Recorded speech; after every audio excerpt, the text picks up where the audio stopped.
भिखारी था भीखू। उसकी उम्र हो चली थी। वह अकेला था, कोई परिवार या संबंधी नहीं था।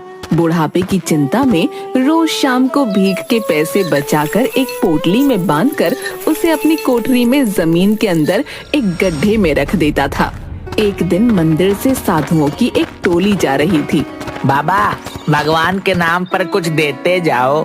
अरे नादान, हम तो साधु हैं। हमसे मांगने पर तुझे क्या मिलेगा?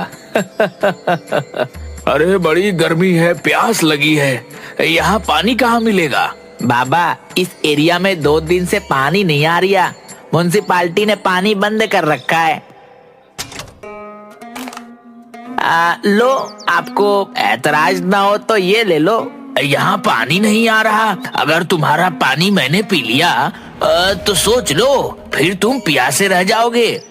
कोई बात नहीं बाबा, पानी पिलाना धर्म का काम होवे है। आप पानी पी लो। पानी पीने के बाद भगवान तुम्हारा भला करे। बेटा, एक और चीज चाहिए, दोगे? हाँ हाँ बाबा, बोलो। एक 10 रुपया दे दो। सुनकर भीखू उसे एकटक देखने लगा। क्या हुआ, नहीं दे सकते? चलो कोई बात नहीं। ये लो बाबा। एक साधु ने 10 का नोट लेकर दूसरे साधु के हाथ में रखा।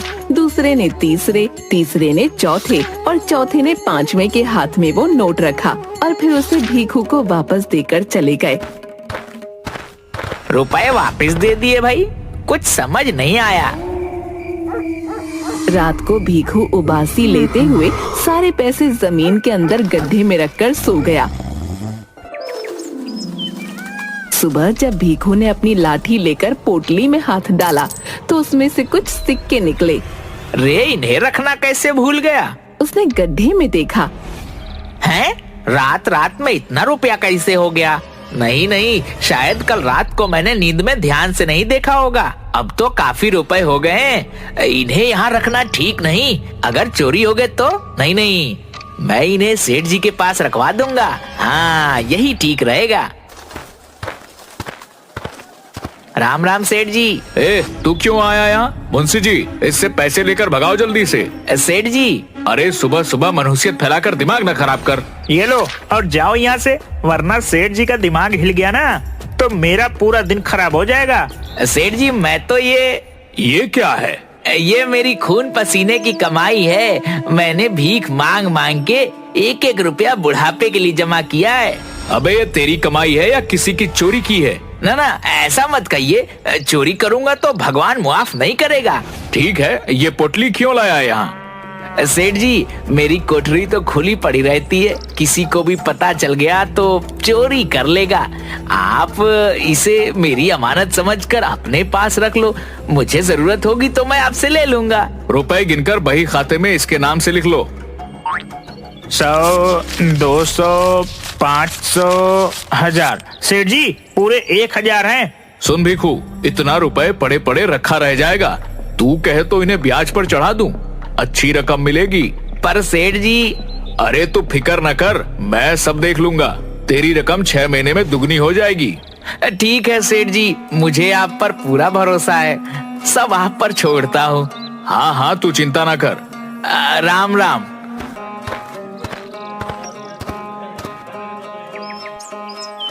कुछ दिन बाद सेठ जी, ये रुपए अपने पास रख लो। सेठ ने मुंशी को इशारा किया। 100, 200, 500, 1000। सेठ जी, पूरे 1000 हैं। क्या रे, तू तो बड़ा लालची है। ब्याज के लालच में इतनी जल्दी 1000 रुपया फिर ले आया। कितना माल है तेरे पास? इतने ही है सेठ जी। चल ठीक है, इसे भी ब्याज पर चढ़ा देंगे। कुछ दिन बाद भीखू फिर रुपए लेकर आया। 100, 200, 500, 1000। सेठ जी, पूरे 1000 हैं। इसी तरह भीखू थोड़े थोड़े दिनों में सेठ के पास रुपए रखकर जाने लगा। सेठ जी, आज भी पूरे 1000 रुपए देकर गया है। ये इतना रुपया इस भिखारी के पास आ कहाँ से रहा है? पता नहीं। इतना रुपया तो इतनी जल्दी मैं भी नहीं बना पाता। कोई तो राज है मुंशी, पता लगा। इसकी कोई लॉटरी वॉटरी लगी है या कोई खजाना हाथ लगा है? मैं क्या जानूं सेठ जी। कुछ भी हो, इसका भेद पता लगा, नहीं तो मुझसे बुरा कोई नहीं होगा। मुंशी ने सिर लटका लिया। अगले दिन मुंशी सुबह से भीखू का पीछा करने लगा। भीखू अपनी लाठी और पोटली लेकर मंदिर के बाहर बैठ गया और मुंशी एक पेड़ के पीछे खड़ा होकर देखने लगा। सेठ को भी कोई और नहीं मिला, बिना बात के मुझे इस भिखारी के पीछे लगा दिया। पेड़ के पास बहुत मच्छर थे। अरे बाबा, इतने मोटे मोटे मच्छर हैं, इनको देखूं या उस भिखारी को? एक मच्छर ने मुंशी को काट लिया। आई, काट लिया, मेरा खून पीता है, रुक तुझे बताता हूँ। मच्छर को मारने के चक्कर में वो पेड़ के बाहर आकर गिर गया। हाय हाय, मर गया रे। एक आदमी ने उसे उठाया और भीखू भी वहाँ आ गया। अरे मुंशी जी, आप यहाँ क्या कर रहे हो? क्यों बे, मैं मंदिर नहीं आ सकता क्या? क्यों नहीं, आ सकते हो, जरूर आ सकते हो। वो तो मैंने आपको पहले कभी यहाँ देखा नहीं ना, इसीलिए पूछ लिया। वैसे मुंशी जी, आप गिर कैसे गए? बस गिर गया। अरे हर बात तुझे बताना जरूरी है, बड़ा आया कोतवाल बनने। कहकर वो वहाँ से चला गया और छिपकर भीखू पर नजर रखने लगा। रात को भीखू ने अपनी कोठरी में पैसे गिने। 10, 20, पूरा 25 रुपया हो गया। और उसने रुपए जमीन के अंदर गड्ढे में रख दिए। मुंशी खिड़की के पीछे छिपकर ये सब देख रहा था। अच्छा, तो ये रुपए यहाँ छिपाता है, पर इसके पास इतने रुपए आते कहाँ से हैं? मुझे इससे क्या? मुंशी ने पूरी बात सेठ को बताई। जरूर जमीन के अंदर उस भिखारी को कोई खजाना मिला है, किसी को पता नहीं चले, इसलिए यहाँ थोड़ा थोड़ा रुपए लेकर आता है। सेठ जी, वाह वाह, क्या दिमाग लगाया आपने। मेरे दिमाग में तो ये बात नहीं आई। दिमाग हर किसी के पास नहीं होता, वरना सब सेठ होते। अब चल मेरे साथ। कहाँ सेठ जी? कहा ना, बस चुपचाप चल। दोनों लाठी लिए भीखू की कोठरी में पहुँचे। आई, सेठ जी, कितनी बदबू है यहाँ। भिखारी के घर में बदबू नहीं तो खुशबू आएगी। सेठ जी, आप मुझे यहाँ क्यों लाए हो? मेरा तो दम घुट रहा है। कहकर वो वहाँ से जाने लगा। सेठ ने उसका हाथ पकड़ लिया। अबे जा कहाँ रहा है? जो काम करने आए पहले वो तो कर लें। कहकर उसने मुंशी के हाथ से रुमाल लेकर अपनी नाक पर रख लिया। मैं यहाँ खड़ा रह के ध्यान रखता हूँ, तू गड्ढे में जाकर देख कितना रुपया है। सेठ जी, मैं हाँ तू चल, अब जल्दी कर। मुंशी ने गड्ढे में रखी पोटली निकाल कर रुपए गिने। सेठ जी, इनमें तो सब मिलाकर बस 60 रुपया है। क्या बकवास कर रहा है, ध्यान से देख। मुंशी ने ध्यान से देखा। सेठ जी, सच्ची बस 60 रुपया है। सेठ जल्दी से उसके पास आया। उसने पोटली फैला दी। अरे इनमें तो सच में बस इतने ही हैं। मुंशी चल गड्ढा खोद। मुंशी ने पोटली वाले गड्ढे को और खोदना शुरू किया। सेठ जी, इतना गहरा तो खोद दिया। सेठ के इशारे पर मुंशी ने गड्ढे में हाथ डाला। क्या हुआ? सेठ जी, कुछ तो है, बहुत बड़ा है, एकदम मुलायम मुलायम, पर हाथ में नहीं आ रहा। सेठ ने मुंशी को पीछे करके खुद गड्ढे में हाथ डाला। तगड़ा माल है, तगड़ा। उसने जैसे ही हाथ निकाला, उसमें बड़ा सा सांप था। सांप, सांप, सांप! सेठ ने घबराकर सांप को फेंक दिया। गड्ढे में से बहुत सारे सांप निकलकर कोठरी में फैल गए। मुंशी घबराकर बेहोश होने लगा। अबे भाग, नहीं तो सांप डस लेगा। हाँ हाँ, भागो भागो भागो। दोनों जिधर भी भागते सांप आ जाते। पूरी कोठरी सांपों से भर गई। सेठ सांपों के ऊपर से जाने लगा तो गिर पड़ा। उसके सिर से खून बहने लगा और सांप उस पर चढ़ गए। हे भगवान बचा ले, अब कभी लालच नहीं करूंगा, इस बार बचा ले भगवान, बचा ले। अचानक सभी सांप हटने लगे। सेठ जी, चलो जल्दी भागो यहाँ से। दोनों वहाँ से भागने लगे। चौखट पर सेठ ने पीछे मुड़कर कोठरी के अंदर देखा, सांपों को उसकी तरफ आते हुए। ये देखकर सेठ और मुंशी दोनों वहाँ से भाग गए। शाम को भीखू जब वापस आ रहा था तो मोनू दिखा। मोनू, अरे ओ मोनू, कहाँ भागे जा रहा है? जरा रुक तो। मोनू रुक गया। तेरा बाबा कहाँ रहता है? आजकल कितने दिन हो गए, दिखाई नहीं देता। बाबा तो बीमार है, 2 दिन से अस्पताल में है। क्या हुआ उसको? डॉक्टर कुछ नहीं बता रहा है, बोला कि जो दवाइयाँ देनी है वो अस्पताल में नहीं है, तुम ले आओ तो तुम्हारे बाबा ठीक हो जाएंगे। बहुत महंगी दवाइयाँ हैं। मैं माधव के पास रुपए उधार मांगने गया था, पर उसके पास भी नहीं है। तू उदास मत हो बेटा, रुपया मिल जाएगा। कहाँ काका, सुबह से 4 लोगों से मांग चुका हूँ पर किसी के पास इतना रुपया नहीं है और बाबा की तबीयत बिगड़ती जा रही है। कितने में दवाई आएगी? 1100 काका, पूरे 1100। मेरे पास तो 20 रुपया है।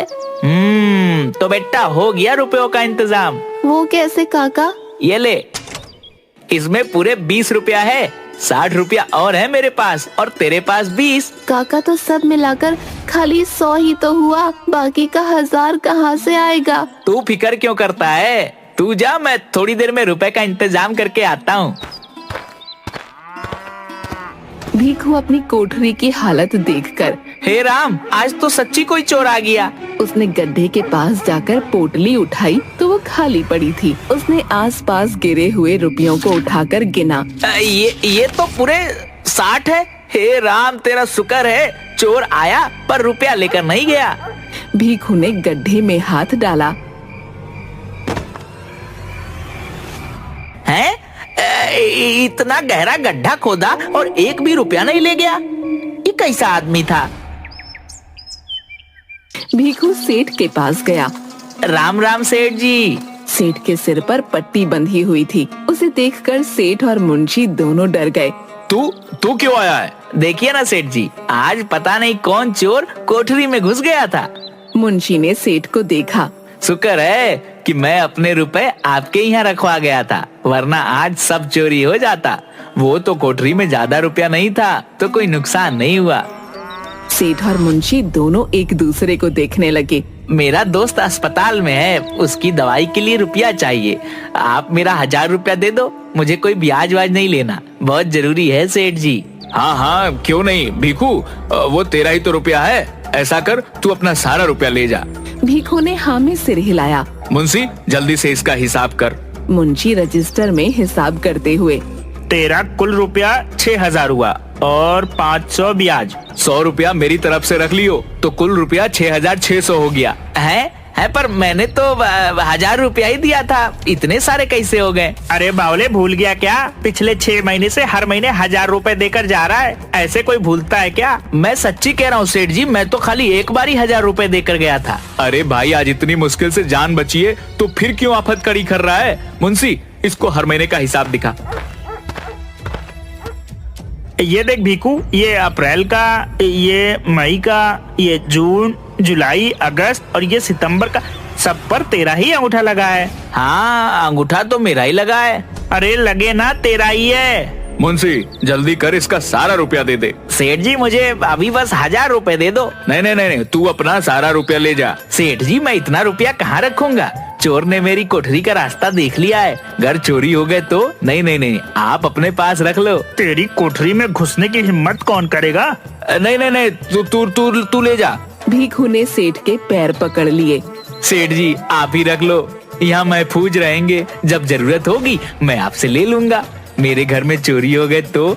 भीखू के पैर छूने पर सेठ को भीखू के रूप में सांप दिखाई दिया। सांप!